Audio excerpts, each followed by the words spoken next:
I have been super excited to get this video going. This right here is 100 sheets of Fabriano watercolor paper. And this is roughly 100 sheets of used Fabriano watercolor paper.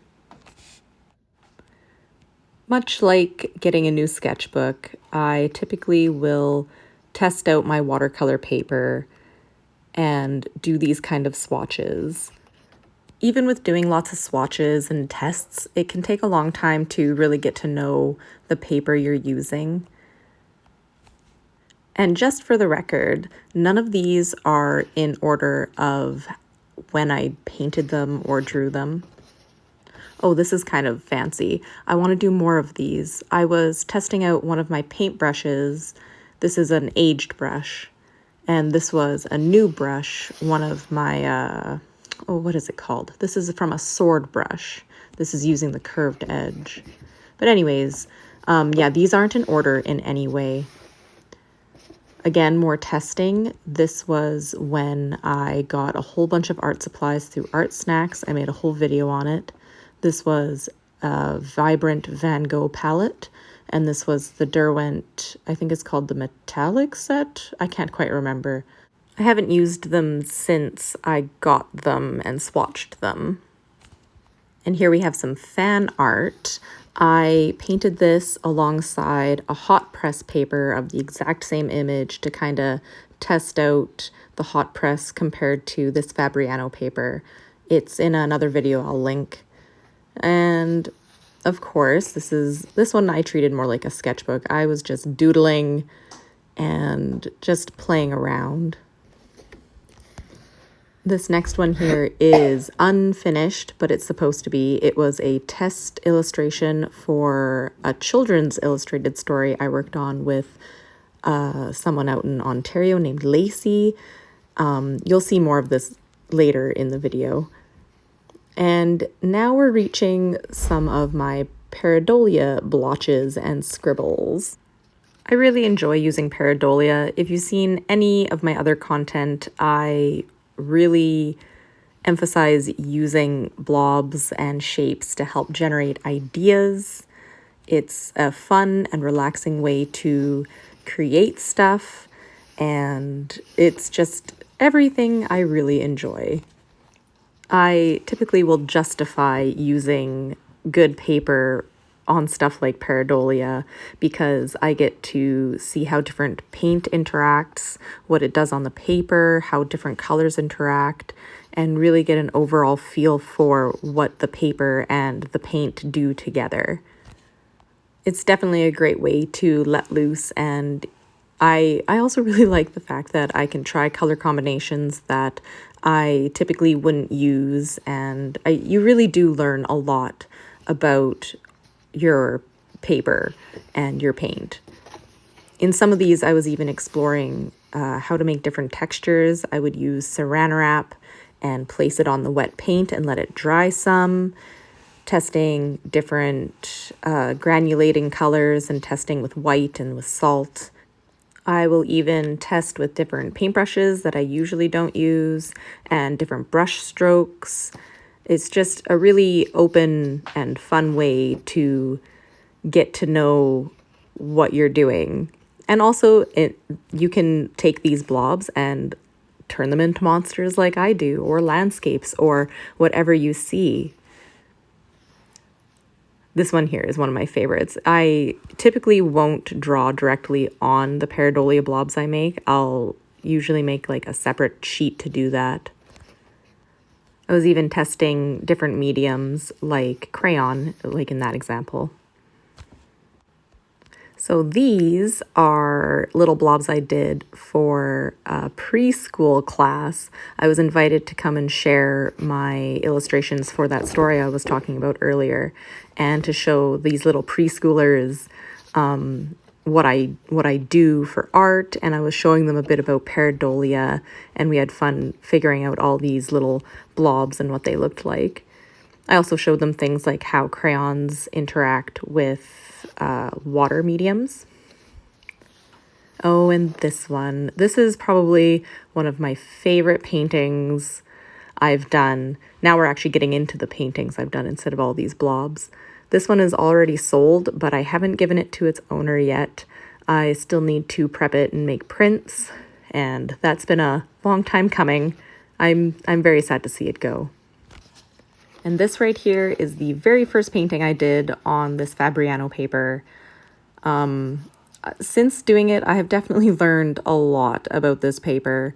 You can see up in that corner what I pointed at there. I don't know how that happened, but it happened. I really like the art that I've done on this paper. I'm very happy I have another stack of 100 to use up because there's a lot of paintings I want to make with it, and I really like how the paint interacts. Some of these I would like to frame and hang in my house. They're fun to look at.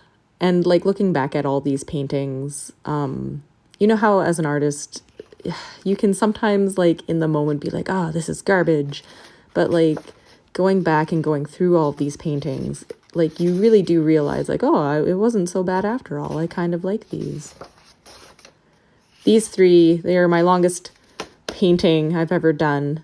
It was quite challenging, but I really enjoyed how it turned out. I hope I can show you all three of them, how they're supposed to be viewed. It's hard on camera.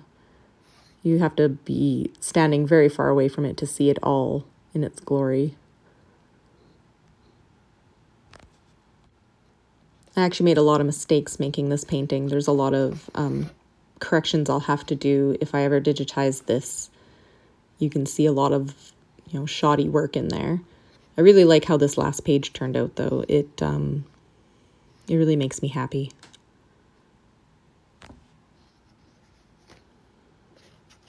A lot of these paintings I've done are actually redraws from a sketchbook I have. I actually have its tour up somewhere in my videos. Usually I'll take those from that sketchbook and paint them on this paper. I'll add details or change details. This is another redraw I did. Redraws are really awesome. You get to see how much you've improved. In this one in particular, I hadn't finished the background and there was like no foreground details or anything.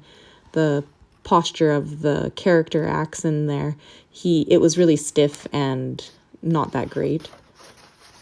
And here's another one of my favorites. This one I would also like to frame and hang up. It makes me very happy. I love how the colors turned out. I tried using, I think, 3 colors. I used purple and phthalo green and Hansa yellow deep.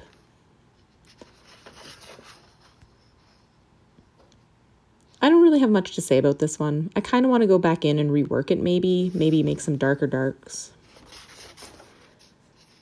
And this is a creature of Pareidolia. This was based off of a blob in a different sketchbook. And this is also a creature of Pareidolia, except for this one was based off of an image that my nephew drew, and then I redrew it and came up with that. I didn't really have a plan for this. This was just out of my head. I wanted to play with dark colors, and I think I want to go back into this one and maybe get some gouache or poster paint and really make the whites come through for the crystal. This is an earlier redraw, one of the first paintings I did out of the stack of 100. It didn't turn out exactly how I liked it in the moment. I definitely would change some things. And all these creatures I've been drawing and characters and places, all of them take place on this planet, Pareidolia. It took me a long time to figure out what this place looked like. And I know we're talking about Fabriano paper, but this little Arches folder holds all of the finished illustrations for that story I was telling you about. And I'm not going to show you all of these because that would be not fair to the writer because this isn't a published book yet. We're hoping it will be, but we'll get there. But yeah, this is the first page of the story. In total, I did 19 illustrations. I put a lot of time and effort into these, and I think it really paid off. I'm going to show you a couple of my favorite illustrations. I just have to make sure I find them. This first page is super cute, though. The first page is definitely the hardest. And this is closer to the middle of the story. I absolutely adore how the colors turned out on this. I typically don't paint dark nighttime scenes, so this was definitely a challenge.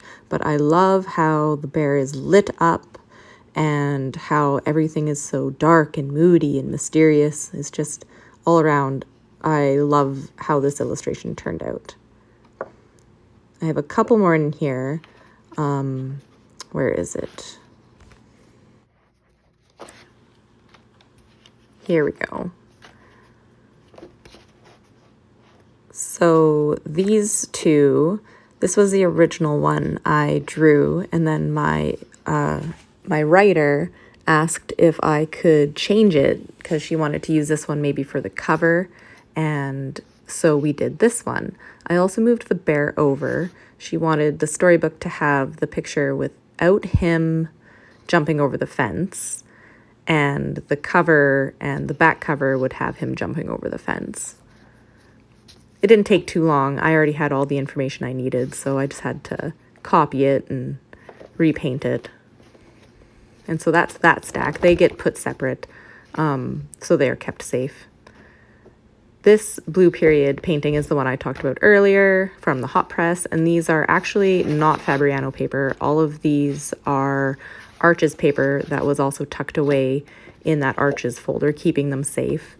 I should really frame them or maybe sell them or something. As you can see, I love painting birds. These were taken, the photo references, I should say, were taken by my uncle, and he's ever so nice to give them to me to paint. Yeah, I definitely need to do something with these. You probably haven't been counting all of these pictures as I've been showing you. There's definitely not 100 in this stack. A lot of the paintings have been used for commissions and so won't be here, but you can see them on my channel as pet portraits. These are the final pictures I have to share. These are the comics I've been trying to make on this paper. I've really liked using this paper for the inking because it can handle washes of ink pretty well. It also can handle quite a bit of erasing. My idea was to do all the inking on this paper and then to scan it into my computer, maybe do some touch-ups, and then reprint it off on a better watercolor paper and then to paint it afterwards. But I think the goal right now is to just get as much of the inking done and continue on with my story as possible, and then worry about coloring it later, even though coloring is definitely one of my favorite parts of making these illustrations and stories. I still can't believe that I've already used up 100 sheets of this paper. I've learned so much about it using it. Of course, when you use a whole bunch of anything, you get to learn its properties and how it's used or how you should use it. One thing I'll say is that it is quite durable for being considered a student grade paper. When I bought it because it was cotton paper, wood paper blend. Definitely less cotton than wood for sure. My biggest critique of the paper is that it doesn't handle granulating colors very well. The granulating colors like to sit on top and lift very easily. But other than that, I will continue to be using this paper. I have 100 extra sheets of this paper that I need to use, and it's been good enough for doing commissions on. So after I use up this next set of 100 sheets, I think I'm going to upgrade and hopefully get 100% cotton paper. But that's the end of this video. I hope you enjoyed, and I'll see you next time.